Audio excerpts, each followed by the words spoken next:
Hello दोस्तों, तो कैसे हैं आप लोग। आपका स्वागत है हमारे YouTube channel online classes with Anuj पर। तो जैसा कि आप लोग देख रहे हैं, आज हम बात करने वाले हैं कक्षा 10 गणित की प्रश्नावली 4.3 का जो प्रश्न संख्या 1 है, इसका भाग नंबर 1 इस वीडियो में हम अच्छी तरीके से कवर करने वाले हैं। ठीक, तो ये इसमें क्या करना है आपको, जो द्विघात समीकरण है इसके अगर मूलों का अस्तित्व हो तो इन्हें पूर्ण वर्ग बनाने की विधि से हल करना है। ठीक, तो अभी तक आप इसकी गुणनखंड विधि करते आ रहे थे, वो आसान होती है और वो पेपर में मतलब पूछी जाती है। तो 1-2 नंबर की अगर ये क्वेश्चन आपके में आएगा तो 5-6 नंबर का आएगा। ठीक, अब सबसे पहला कह रहा है कि द्विघात समीकरणों के मूलों का अस्तित्व हो। ठीक, तो पहले हम मूलों का अस्तित्व ज्ञात करेंगे। मूलों का अस्तित्व कैसे ज्ञात करते हैं कि हम पहले इसमें ए का मान कितना दिया है, ए का मान दिया है 2, बी का मान क्या है, बी का मान है -7 और सी का मान है 3 हमारा। ठीक, तो हम निकालेंगे डी। डी क्या होता है, विविक्तर। डी बराबर होता है वी स्क्वायर माइनस का 4ac। ये आपका फार्मूला है मूलों का अस्तित्व ज्ञात करने का। ठीक, तो बी का मान है -7। अब इसका स्क्वायर तो स्क्वायर कर देंगे, -4। ए कितना है, ए है 2 और सी कितना है 3। तो 7 का स्क्वायर करेंगे तो हो जाएगा 49 और माइनस वर्ग का मतलब होता है कि 2 बार, तो माइनस गुड़े माइनस आ जाएगा प्लस हो जाएगा। ठीक, तो 4 दूनी 8, 8 से 24, 49, 49 से 24 जाएगा, बचेगा हमारा 25। तो 25 आप देखेंगे कि जो 25 हमारा होता है, ये जीरो से बड़ा होकर धनात्मक वैल्यू होगी, तब हम कहेंगे कि मूलों का अस्तित्व है। तो ये जीरो से बड़ा है, धनात्मक है, तो लिख देंगे डी जो है, डी से ग्रेटर देन, डी मतलब ग्रेटर देन है जो ये वैल्यू दी है। ठीक, इससे तो हम लिख देंगे अतः मूलों का अस्तित्व है, अतः मूलों का अस्तित्व है। तो हम लिख देंगे अतः मूलों का अस्तित्व है। अब इसको हल कहा था, मूलों का अस्तित्व हो तो इसके अगर मूलों का अस्तित्व हो तो समीकरण के मूल ज्ञात कीजिए। ठीक, तो समीकरण हमारी क्या है, 2x स्क्वायर माइनस का 7x प्लस का 3। इसको को पूर्ण वर्ग बनाने की विधि से करना है। ये विधि थोड़ी सी कठिन होती है, बस आपको इसमें 2 स्टेप का ध्यान देना है। पहला स्टेप क्या होता है कि जो आपको एक्स स्क्वायर के गुणे में दिखे, इससे आपको पूरे समीकरण में भाग करना होता है। तो आप कहेंगे एक्स स्क्वायर के गुणे में तो 2 है, तो लिखेंगे आप पूरे समीकरण में 2 से भाग देने पर 1-2 स्टेप हैं, अगर आप ये कर लिए तो बाकी तो कैलकुलेशन करनी हो आप आसानी से कर लेंगे। ठीक, तो इसमें जो आपको एक्स स्क्वायर के गुणे में दिखे, इससे आपको पूरे समीकरण में भाग करना है, तो पूरे समीकरण में भाग कर देंगे। तो इसके बटे में 2, माइनस का 7 के बटे में 2 और ये एक्स प्लस का 3 के बटे में 2 बराबर में 0।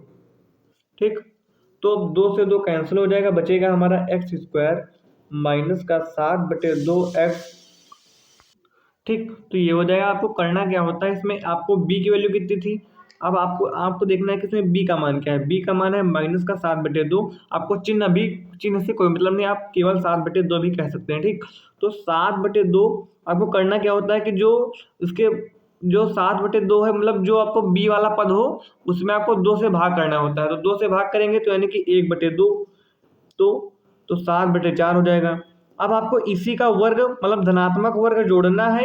देखेंगे पहले यहाँ पर, देखें समझ जाएंगे। तो एक्स स्क्वायर माइनस का 7/2 एक्स।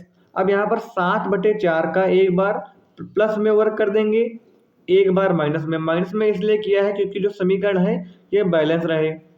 प्लस का 3/2 बराबर में 0। अगर हम इससे इसको काट देंगे तो वही बात हो जाएगी ना, इसलिए हमने माइनस का भी किया है। ठीक, ये आपका दूसरा स्टेप है। बस हमने 2 स्टेप करने हैं, एक ये वाला कि जो एक्स स्क्वायर के गुणे में है उससे पूरे में भाग करेंगे, और दूसरा ये वाला। ठीक, अब आपको कैलकुलेशन करनी है। तो आपने फार्मूला पढ़ा होगा a माइनस बी स्क्वायर का फार्मूला। ये क्या होता है, a माइनस बी स्क्वायर का formula, a minus B square, A square plus B square minus का 2ab, ये होता है फार्मूला आपका।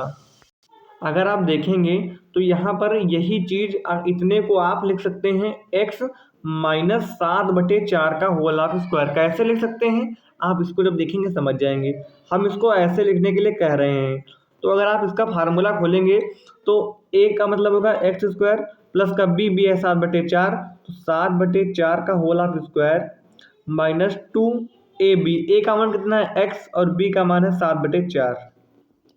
ठीक, तो एक्स स्क्वायर प्लस 7/4 का होल ऑफ स्क्वायर प्लस 2 से कट जाएगा तो बचेगा माइनस का 7/2x। कितना बचेगा? अगर आप देखें तो यही चीज़ ये जो हमने यहाँ पर लिखी है यही चीज़ इससे बनकर आ रही है, तो आप इसके जगह पर इसको ले सकते हैं। अब आप कहेंगे इतना हम याद कैसे रखें, तो आपको याद नहीं करना है। करना क्या है कि जो यहाँ पर पद लिखा है, यहाँ पर एक्स स्क्वायर लिखा है तो आपको केवल एक्स लिख लेना है। फिर आपको एक पद छोड़कर जो पद लिखा है 7/4, चिन्ह यहाँ पर कौन सा है, चिन्ह ये देखना है, चिन्ह है माइनस का, तो माइनस का चिन्ह 7/4 पूरे का होल ऑफ स्क्वायर। बस आपका इतना भाग हल हो गया। आपको ऐसा सारे क्वेश्चन में करना है, आपको ये हमने समझाने के लिए किया था। अब माइनस का चिन्ह 7 का वर्ग हो जाएगा 49 और 4 का हो जाएगा 16 प्लस का 3/2 बराबर में 0। ठीक, तो अब हम x माइनस 7/4 स्क्वायर माइनस का चिन्ह इसको हल कर लेंगे। तो 16 और 2 का एलसीएम क्या होगा, जो दोनों में कॉमन हो वही होता है एलसीएम। तो 16 ही, क्योंकि 16 एकम 16 2 अट्ठी 16 दोनों में मिल रहा है, तो 16 एलसीएम ले लेंगे। अब आपको 16 यहाँ पर 16 इसके नीचे है ही है, तो एक बार गुणा करेंगे ऊपर तो 49 ही मिलेगा। अब यहाँ पर 2 है, यहाँ पर 16, यानी कि आपको 8 बार अगर गुणा करें तो 16 हो जाएगा, लेकिन हम गुणा नीचे नहीं गुणा ऊपर वाली संख्या में करते हैं। तो 3/24 बराबर में 0। ठीक, तो x माइनस 7/4 का वर्ग 49 से 24 जाएगा तो बचेगा 25। 24 घटा क्यों रहे हैं, क्योंकि ये चिन्ह माइनस का है, बटे में 16 बराबर में 0। ठीक, तो x माइनस 7/4, अब 25 को लिख सकते हैं 5 और 16 को 4, इसका पूरे का होल ऑफ स्क्वायर लिख सकते हैं, नहीं लिख सकते। अगर आप देखेंगे तो यहाँ पर एक फार्मूला और बनना है, क्या है वो, a स्क्वायर माइनस का b स्क्वायर। ये क्या होता है, एक ब्रैकेट में a प्लस b, एक ब्रैकेट में a माइनस b, ये आपका फार्मूला होता है। तो यहाँ पर भी a की वैल्यू है x माइनस 7/4, b की है 5/4, तो a का मान कितना होगा, x माइनस 7/4 प्लस का b कितना है 5/4, चिन्ह कौन सा, प्लस का 5/4। ठीक, अब उसके बाद एक ब्रैकेट में माइनस का, तो माइनस का a माइनस b का मान कितना है 5/4 बराबर में 0। ठीक, तो एक बार हम इसको 0 के बराबर करेंगे, एक बार इसको 0 के बराबर करेंगे, तो x माइनस 7/4 प्लस का 5/4 बराबर में 0, और एक बार हम इसको 0 के बराबर करेंगे, 5/4 बराबर में 0। ठीक, अब इसको हल करेंगे तो इसमें हम एलसीएम लेंगे, तो दोनों में जब चीज़ सेम है तो वही एलसीएम मिलेगा 4। तो माइनस का 7, अरे माइनस तो यहाँ पर लगा ही है, माइनस का 7 प्लस का 5। ठीक, माइनस का 7 प्लस का 5, ये कितना हो जाएगा।